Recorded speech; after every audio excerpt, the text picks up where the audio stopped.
और इनडायरेक्ट जो सेल्स लगता था वह किसी में 28% था, 22% था, 30% था। जो दोनों को जब जोड़ते तो आपको 50-52% जाता, 48% जाता। उसको सीधा वो सेल्स को हटा के मोदी जी सीधा जीएसटी करके 40% कर दिया गया है। इसीलिए उस चीज को भी 10% कम किया, जो कि महंगा सामान था, उसमें भी बढ़ाने का काम नहीं किया। मित्रों, हम कह सकते हैं भारतीय जनता पार्टी के नेतृत्व में एनडीए की सरकार आदरणीय मोदी जी के दूरदर्शिता और दक्षता के कारण, उनकी कार्य कुशलता के कारण जो जीएसटी में रिफॉर्म हुआ वह भारत के नागरिकों को सिर्फ फायदा नहीं होगा, वह भारत को दुनिया के नंबर 1 देश बनाने में भी कारगर होगा। यह जीएसटी ऐसी जीएसटी है। मित्रों, आप कहेंगे ये क्या बोल रहे हैं आप? मैं इसलिए बोल रहा हूँ कि आपको टैरिफ हम लोग पहले टैरिफ नहीं सुने थे कभी कि टैरिफ क्या चीज होता है। लेकिन जब से डोनाल्ड ट्रंप बना प्रधानमंत्री तो लोग गांव बच्चा को ऐसे ट्रंप टैरिफ लगाए थे। वो लगता है कुछ ऐसा लगा दिया हम लोग का सांस फूलने लगे। लेकिन मोदी जी के सामने जो आंख दिखाता है वह आंख फिर दूसरा के दिखाने के लायक नहीं रहता है। ऐसे प्रधानमंत्री जी को हमने चुना है और वही हाल ये जीएसटी रिफॉर्म करने की है। मित्रों, क्योंकि 10% आपकी सरकार ने जो वाइकल पर कम की है उनको एक्सपोर्ट करने में भी फायदा होगा। वो 10% कम में विदेश में माल बेच सकते हैं। जो अमेरिका अपना माल कहीं बेचेगा उससे पहले उससे सस्ता में हमारा माल बिक जाएगा और हमारा ग्रोथ रेट बढ़ेगा। मित्रों, जो हम विदेश माल भेजते हैं, जो निर्यात करते हैं, वो जो 5% और जो शून्य हो गया है वह अगर विदेश में जाएगा उससे कम दाम में और कम खर्च में हमारा सामान वहां पहुंचेगा तो हम उससे अधिक भाग बेचेंगे और उसमें वैश्विक मंडी पर भी हमारा प्रभुत्व और हमारा धाक रहेगा। मित्रों, इसीलिए मोदी जी एक शस्त्र से डबल निशाना मारे हैं। तो अपने क्षेत्र, अपने भारत को तो तरक्की पर ले जाने के काम किए ही, वैश्विक मंच पर भी भारत के व्यापारियों का झंडा बुलंद रहे, इसके लिए भी उन्होंने जीएसटी में यह रिफॉर्म करने का मित्रों काम किया है।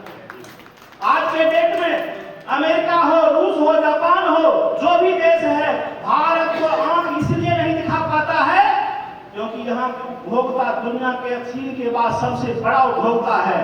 चीन तो अपनी उपभोग के सामान अपने घर में अधिकतर बना लेती है, लेकिन भारत अभी भी स्वावलंबी नहीं हो पाया है। और इसीलिए उस विदेशी को लगता है जो भारत में यूं ही टैक्स अगर बढ़ा रहता तो मेरा सामान कुछ बिक जाता, भारत के लोग से पैसा हम कुछ ऐंठ लेते। आप देखिएगा यह 22 तारीख का समय है, आप अगले महीने 22 तारीख का जब समीक्षा करेगी पार्टी सरकार तो आपको पता लग जाएगा मात्र 1 महीना में कितना इंपोर्ट बढ़ गया और कितना यहाँ के लोगों के लिए जो खरीद का जो चेन है वह बढ़ गया।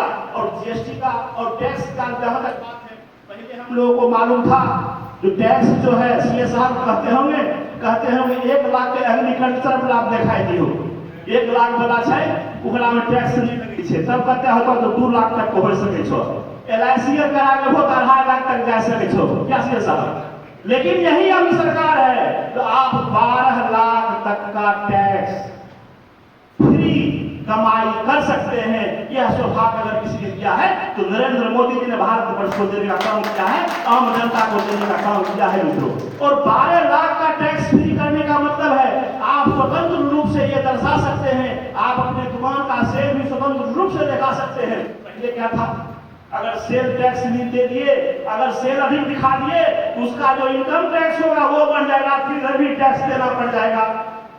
तो एक टैक्स तो वहां दिए और दूसरा टैक्स इनकम टैक्स में देना पड़ेगा। तो लोग ऐसे डबल जाल में फंसते थे।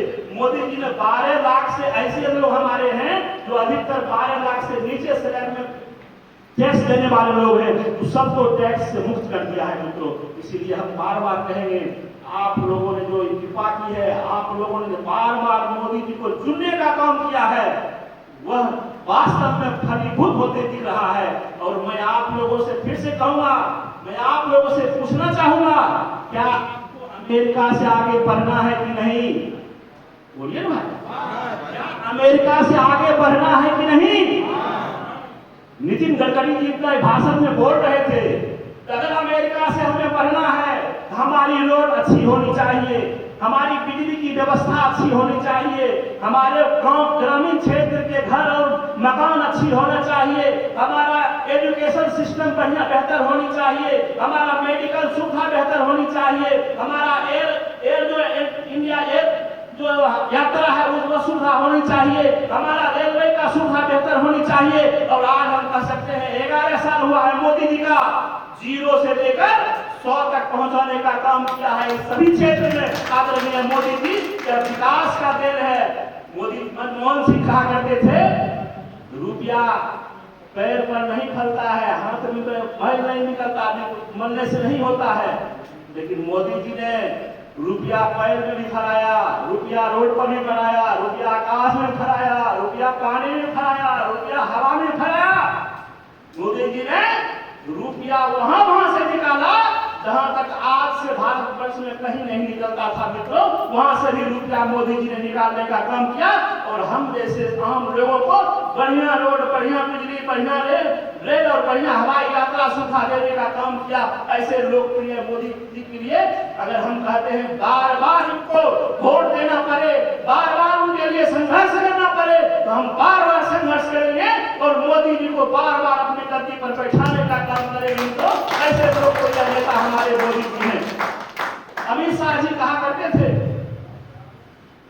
इस देश को अगर कोई लूटने का काम किया, इस देश को कोई अगर बर्बाद करने का काम किया, तो विदेश नीति के तहत यहाँ के औजार और रक्षा सौदा में काम नहीं करने दिया जाता था लोगों को। यहाँ के फैक्ट्री और इंडस्ट्रीज को यहाँ पर टैक्स बहुत लगा दिया जाया करता था। इसके कारण यहाँ के इंडस्ट्री लोग रक्षा सौदा में, बजट में रक्षा में अपना काम नहीं कर पाते थे। उससे देश को लूटने का काम किया जाता था, हजारों हजार करोड़ बाहर किया जाता था और उससे यहाँ के बिचौलिया और वो कंपनी खाया करती थी और देश वही फटे पुराने औजार से जिससे लड़ा करती थी। लेकिन मोदी जी ने क्या किया? लड़ाई की परिभाषा बदल दी।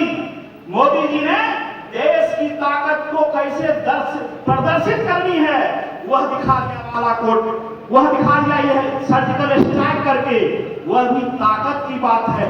हम इसलिए पैसे की बात करते हैं, मनमोहन जी की इसलिए वो बात किए जो पैसे जब गाछ पर नहीं उगते हैं, क्योंकि आपके पास जब आर्थिक रूप से मजबूती होगी, सामाजिक रूप से मजबूती होगी, आपकी जनता अगर खुश होगी तभी आप कोई